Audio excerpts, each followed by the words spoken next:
Boa noite, gente, a paz. Estamos aqui mais uma vez, né, para trazer uma palavra para vocês, algo que Deus já ministrou ao nosso coração há um tempo.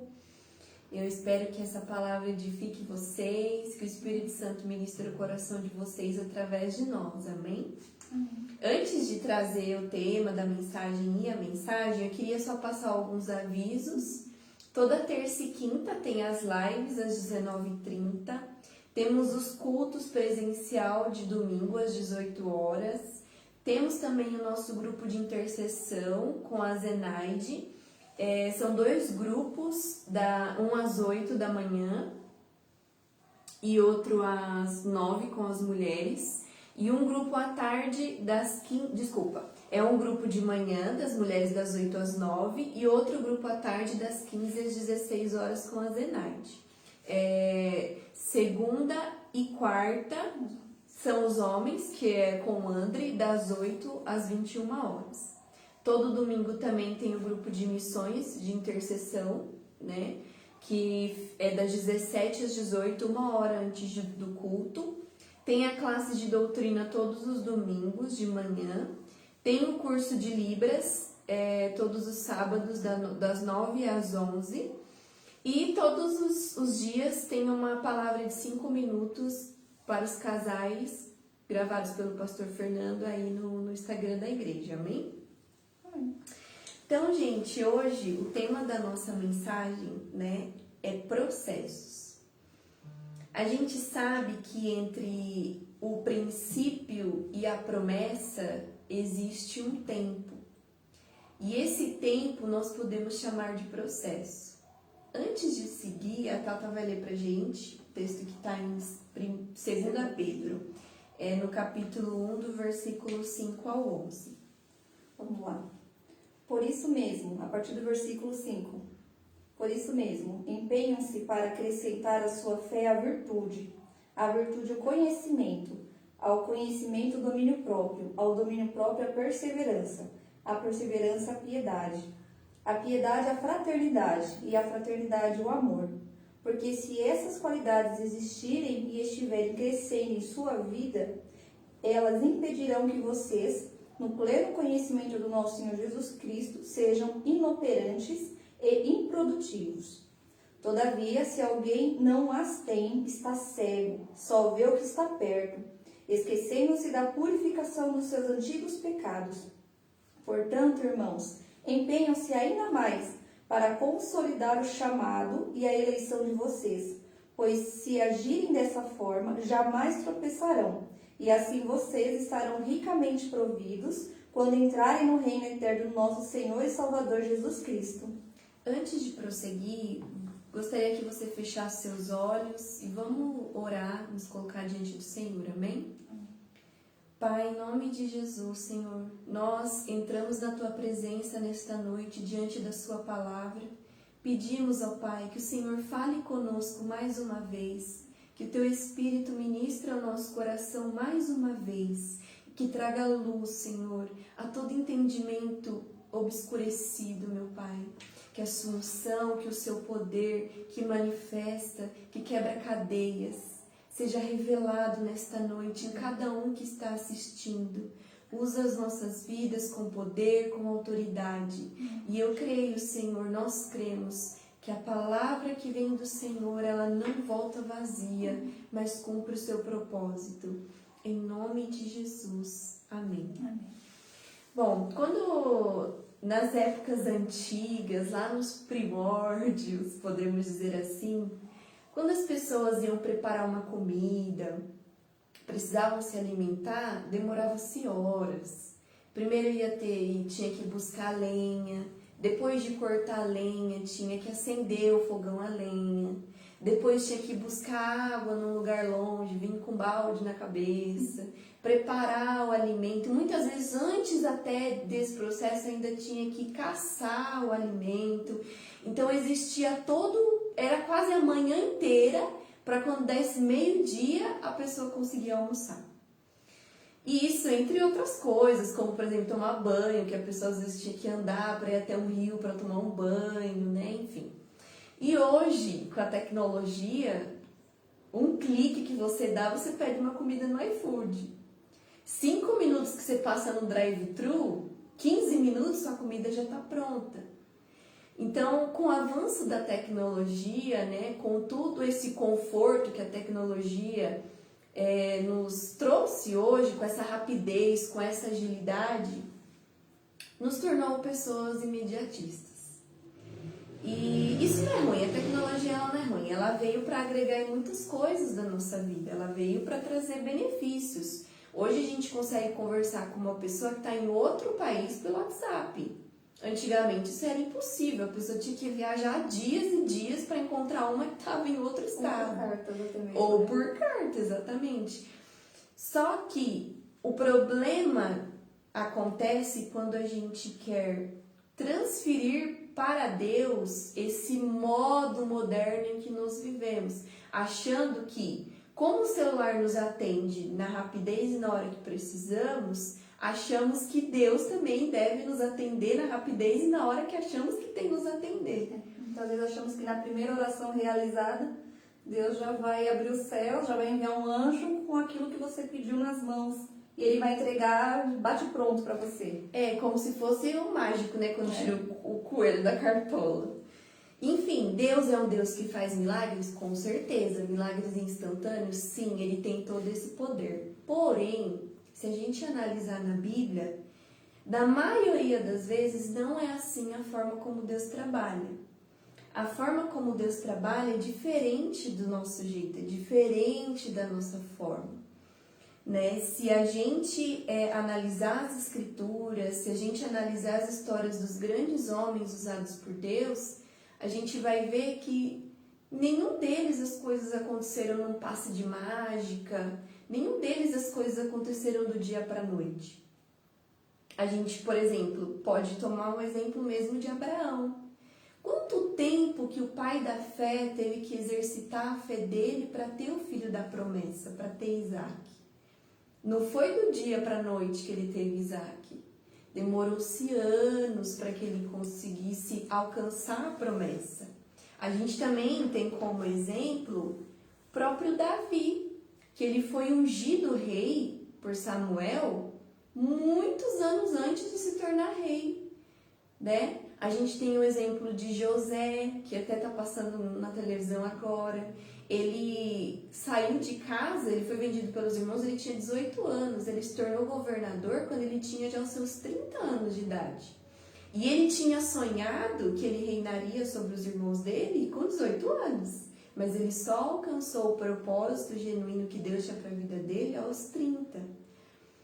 E aí você pode falar assim, mas por que, né? Por que teve que esperar esse tempo todo? Por que eles tiveram que passar por tudo isso? Muitas vezes por momentos difíceis, nem tudo são flores, né? Abraão teve que ser perseverante. Davi também, ele foi perseguido por Saul enquanto ainda não era rei. José também foi vendido como escravo pelos seus irmãos. Serviu muitos anos no Egito. Claro que cada um tem um propósito, cada um tem um tempo e Deus trabalha com cada um individualmente. Mas por que, né, por que será que Deus trabalha dessa forma? E a primeira razão que a gente consegue verificar através da vida desses homens, em primeiro lugar, é que para que a gente alcance a promessa e a promessa não se torne uma maldição na nossa vida, a gente precisa ter o caráter moldado por Deus. Então, esse processo, ele serve para moldar o nosso caráter. Às vezes, a gente passa por uma determinada situação, na verdade, 90% das vezes, causados pelos nossos próprios erros, pelas nossas próprias ações, nossas próprias atitudes. E Deus é tão bom e misericordioso que até mesmo os nossos erros Ele usa para moldar o nosso caráter, para nos tornar pessoas mais pacientes, mais compreensivas, mais perseverantes. Como Pedro fala aqui, atribuir a fé, a virtude, o amor. E é um seguido do outro, como um processo que precisa ser desenvolvido no nosso caráter, assim como o caráter de Cristo. Isso, e além de ser desenvolvido, para cada pessoa, Deus ele tem um plano, um objetivo. Nesses homens citados, Davi, ele foi ungido como rei anos antes dele tomar o trono, dele ser o rei de Israel, mas o tempo que ele passou, o tempo que ele percorreu foi o tempo de aprendizado para ele, para quando chegar lá, ser um bom rei. Tanto que até hoje a gente conhece Davi como um dos grandes reis que teve no passado na história de Israel. José do Egito foi vendido pelos irmãos, foi feito escravo na casa de Potifar, depois foi para a cadeia. Tudo isso fez com que ele aprendesse para que quando ele chegasse a governador, ele conseguisse lidar com tudo isso. Às vezes achamos que não entendemos o problema que estamos passando, a situação adversa que estamos passando. Mas quem sabe, nós não sabemos do futuro, mas Deus sabe de todas as coisas. Que é uma forma que Deus usa para exatamente mudar o nosso caráter, nos ensinar para que quando chegar a bênção que a gente fala, né? O crentez, quando chegar a bênção, a gente saiba como manusear, como cuidar, como fazer e tudo mais. Hoje eu não posso exigir da minha empresa um cargo de diretoria, porque hoje eu não sou preparada para isso. Mas no decorrer do tempo eu posso ter uma formação acadêmica melhor, eu posso encontrar líderes que venham me ensinar dentro da própria empresa, que um dia eu posso conseguir esse cargo. Hoje eu não estou preparada, mas daqui a uns anos eu vou estar. Mas tudo isso é um processo que pode acontecer de chegar até lá. No empresarial isso acontece, no pessoal também, com Deus também. É a mesma situação, Deus sempre é um pai que nos ensina, é um professor que nos orienta, Deus é assim. Amém. E o segundo motivo que a gente consegue ver, né, por que na maioria das vezes Deus trabalha dessa forma, é também para a gente desenvolver a nossa fé e ser mais dependente de Deus. Claro que a nossa parte Deus não vai fazer, mas aquilo que é impossível, aí é com Ele. E existem situações na nossa vida que a gente vai, sim, em situações não, em tudo, né? A gente vai ter que exercer a nossa fé e a nossa dependência no poder de Deus, em quem Ele é. E criar essa intimidade de fé nas suas promessas, de confiar que Ele está cuidando, que Ele está guiando todas as coisas e não fazer as coisas só pela força do nosso braço, mas confiar no propósito de Deus, confiar naquilo que Ele nos deixou, amém? E o terceiro motivo é para a gente também, junto com a mudança do nosso caráter, nos trazer uma maturidade principalmente espiritual. José, depois que ele se tornou governador e ele reencontrou os irmãos dele, ele perdoou os irmãos dele. Isso demonstra uma imensa maturidade que foi desenvolvida nele. Abraão também, depois que ele teve filho, que Deus pediu para que ele sacrificasse o filho, ele estava disposto a dar o filho dele, pela maturidade. Então, é muito importante a gente dar valor nisso, porque imagina uma pessoa com 18 anos de idade, no seu primeiro emprego, ela começa tendo um salário de 100 mil reais por mês. Será que ela vai ter maturidade para lidar com isso? Será que ela vai ter maturidade para saber investir o seu dinheiro da forma como Deus gostaria que ela investisse? Eu acredito que não.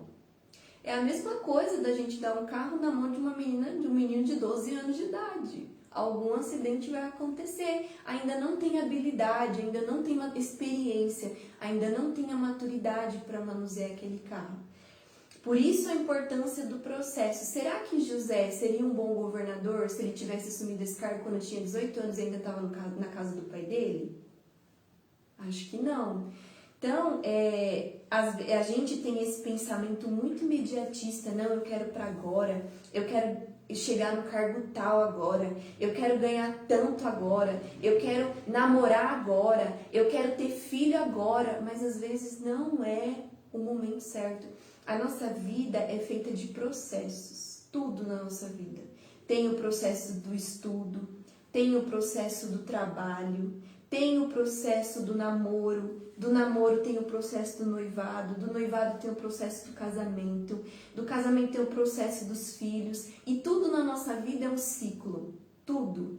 E se a gente não tomar cuidado e pular etapas que não deveriam ser puladas, pular processos que não deveriam ser pulados, a gente não vai ter a maturidade para lidar com aquilo que está acontecendo. E aí que muitas vezes entra a frustração, entra a insatisfação. Então, a gente precisa entender a forma que Deus trabalha, a forma que Deus age. E é maravilhoso se entregar ao agir do Espírito Santo nesse tempo, saber esperar o tempo certo. Esse é o segredo, saber esperar o processo, saber esperar e confiar em Deus, de que Ele está no controle, obedecer, confiar, amém? E um alerta que eu gostaria de deixar, a gente gostaria de deixar aqui essa noite é o seguinte: existem muitas áreas da nossa vida, muitas coisas dentro de nós que precisam ser mudados, né? E para que a mudança ocorra, até a gente conseguir alcançar o objetivo, a gente tem que passar por um processo. Por exemplo, uma pessoa que foi ferida, que foi magoada, precisa passar pelo processo de perdão. Uma pessoa que está endividada precisa passar pelo processo de reestruturação financeira. Uma pessoa que tem falta de paciência precisa passar pelo processo de entregar a Deus para adquirir mansidão. E o que eu estou querendo dizer com isso? A primeira coisa que a gente tem que fazer, na verdade, às vezes você pode estar pensando assim: mas eu não estou passando por nenhum processo na minha vida, eu não vejo nada na minha vida que eu esteja passando por algo que vou alcançar alguma coisa lá na frente. Isso é algo assim que tem que ser levado, tem que ser prestado muita atenção. Porque quando a gente não está passando por nenhum processo, quando a gente não tem um objetivo, quando a gente não tem um propósito a se cumprir, quando a gente não tem uma promessa gerada no nosso coração, ou quando a gente não vê mudanças necessárias na nossa vida, é algo preocupante. Porque se a gente não tem para onde ir, a gente fica parado, a gente fica estagnado. E um cuidado que a gente tem que ter é com a estagnação e o conformismo. Às vezes aqui para mim tá muito bom, tá tudo muito bem, mas pode ser que Deus tenha algo mais para você. Pode ser, com certeza, existem coisas no seu caráter e no meu caráter que precisam ser mudadas. Só que para a gente conseguir ter essa mudança ou viver o propósito de Deus na sua plenitude, primeira coisa, a gente primeiro precisa conhecer. A gente primeiro precisa reconhecer que a gente precisa de mudança e primeiro precisa conhecer qual que é o propósito de Deus, qual que é as promessas que Ele tem para mim. Aí, a partir daí, a gente tem um ponto de partida, a gente já tem um caminho, já tem uma direção. E a segunda coisa que também a gente tem que tomar muito cuidado às vezes a gente sabe o nosso propósito, ou a gente sabe que tem algo na nossa vida que precisa mudar, mas não quer. Não toma a decisão de querer mudar ou de se renunciar e querer viver o propósito. Isso também nos deixa estagnados, nos deixa muito conforme ao que o ambiente está. Isso não causa maturidade, não causa avanço. Eu escutei uma ministração que o Evangelho, eles disseram bem assim: o Evangelho é uma religião ativa. É uma das únicas religiões que existem que a pessoa está a todo tempo se movimentando. Ou seja, não indo de um lado para o outro, não é isso. A pessoa está a todo tempo querendo mudança, querendo melhorar, querendo mudar algo. Por que isso? Se a gente parar para pensar hoje, qual é o nosso espelho hoje? Jesus Cristo. Se o nosso espelho hoje é Jesus Cristo, se o nosso foco hoje é Ele, é ser parecido com Ele, é ter as atitudes dEle, os pensamentos dEle. Se a gente faz uma análise interior, eu estou igual a Jesus? Estou igual a Jesus? Penso igual a Jesus? Eu faço ações igual a Jesus? Eu respondo por mim. Eu, Tamires, não. Tenho muito que mudar, muito que buscar a Deus, muito que ler a Bíblia para chegar igual a Jesus. Por isso que quando eu escutei essa frase, que o Evangelho é algo muito dinâmico, é sempre ativo, me impactou foi e é pura verdade. Durante todo esse tempo na Terra, até Jesus voltar, a gente tem que ter esse processo de mudança. Porque hoje eu não sinto orgulho, mas amanhã eu sinto orgulho. Hoje eu não sinto inveja, mas amanhã eu sinto inveja. Hoje eu sinto medo, mas amanhã eu posso não sentir, porque eu trabalhei sobre isso, eu busquei a Deus, eu escutei ministrações, eu li a Bíblia, para que a gente mude cada vez mais até o foco de que meu parâmetro, meu espelho, meu foco, meu objetivo é ser igual a Jesus. E às vezes não, né? Na maioria das vezes a mudança não é algo confortável. É algo que pode doer, é algo que às vezes toca lá numa ferida que você não queria que tocasse. E mais uma vez eu ouvi uma frase da Joyce Meyer muito boa, ela fala assim, que a dor de não mudar é muito pior. A dor da mudança é muito melhor do que a dor de ficar como está. Porque se a gente ficar na dor de como está, nunca vai passar. A dor da mudança, depois você não vai ter mais aquela dor. Na verdade, vai ser uma vitória. E além disso, né, de não ficar na estagnação, um terceiro ponto de atenção é, às vezes a gente inicia algo, entra num processo, mas para no meio. E foi a mesma coisa que aconteceu com o povo de Israel no Egito. Deus libertou eles, né? Eles estavam caminhando pelo deserto rumo à terra prometida, mas não entraram na terra prometida. Porque não se deixaram tratar por Deus. Adoraram outros deuses, obedeceram a Deus, não foram perseverantes. Então, isso é uma coisa que a gente tem que tomar cuidado também. Às vezes você ingressa no ministério e fala assim para Deus, não, até aqui tá bom. Até aqui eu não vou mais. Só que Deus tem uma terra prometida muito melhor lá na frente. Ou pode ser na área profissional, no seu casamento, em qualquer área das nossas vidas. Então, a gente tem que tomar muito cuidado. Na Bíblia fala que Deus, ele não coloca vinho novo em odre velho. Para que Deus, porque não vai aguentar, vai arrebentar. Então, para que Deus derrame coisas novas sobre nós, a gente precisa estar preparado para receber essas coisas novas. E disposto, disponível a Deus para receber o novo de Deus. A palavra de Deus se renova todos os dias e todos os dias ele tem algo novo para ser revelado. Aquilo que foi revelado de uma forma, você lê de novo e entra de novo no seu coração. Né? E assim, a gente tem que estar preparado. Porque, por exemplo, se eu colocar 300 mil toneladas nessa cadeira, ela não vai aguentar. Ela vai arrebentar. Da mesma forma, Deus ele não pode colocar algo tão grandioso, algo tão poderoso para uma pessoa que não está preparada. Por isso que a importância desse processo. Jesus ele assumiu o ministério dele quando ele tinha 33 anos de idade. E a gente, quer para ontem. Eu com 12 anos quero estar arrasando. Então, é isso que a gente tem que tomar cuidado, sabe? Entender a forma de Deus agir, não pular etapas, ser perseverante, tomar muito cuidado com a estagnação, para não ficar parado no mesmo lugar. Se você está vivendo uma situação na sua vida que se repete todos os anos, todas as vezes, e não muda, gente, significa que você precisa mudar de atitude. Significa que você precisa tomar uma decisão de mudar. Aí sim as coisas vão começar a mudar. Porque a mudança, ela começa dentro e vai para fora. E muitas vezes a gente quer uma mudança e a gente está todo empolgado para fazer a mudança. Vamos supor, um exemplo, vou começar na academia. Fica todo vapor na primeira semana.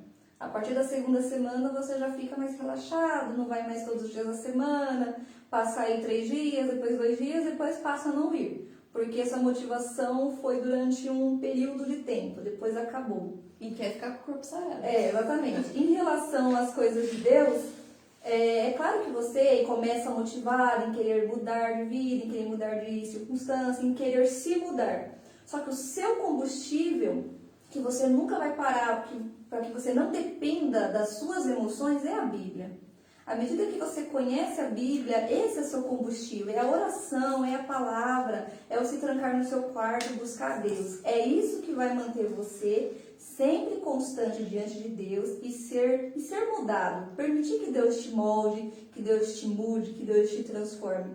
Para que você não dependa das suas emoções. A nossa alma é afligida todo o tempo. Depender de emoção não é coisa de cristão, gente. A gente tem que viver pela fé, pela palavra e viver em oração. É isso que vai fazer com que a gente chegue no final, se a gente chegue mais parecido com Jesus, cada vez mais um pouquinho, nem que seja 1 milímetro, tem que tentar. Esse é o objetivo do cristão. É verdade.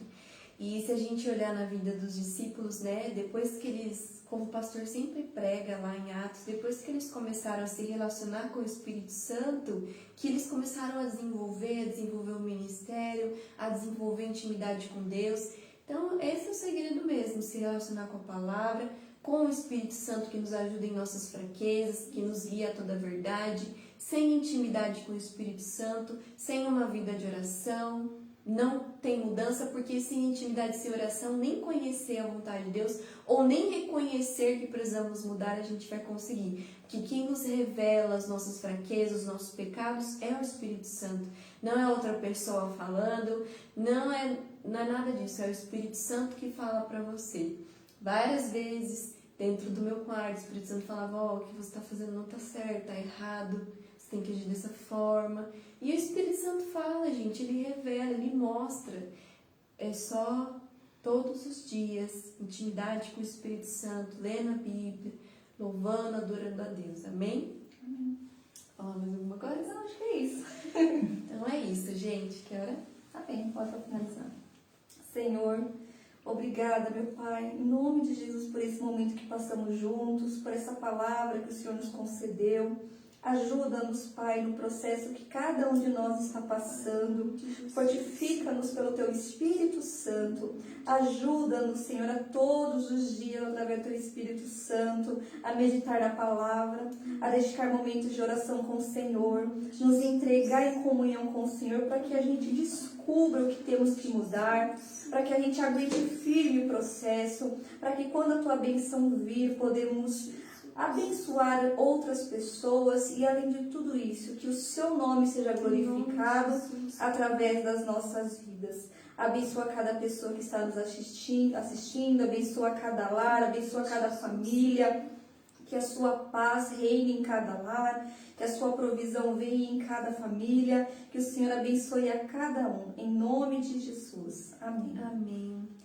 Obrigada, gente. Deus abençoe. Tchau. Tchau.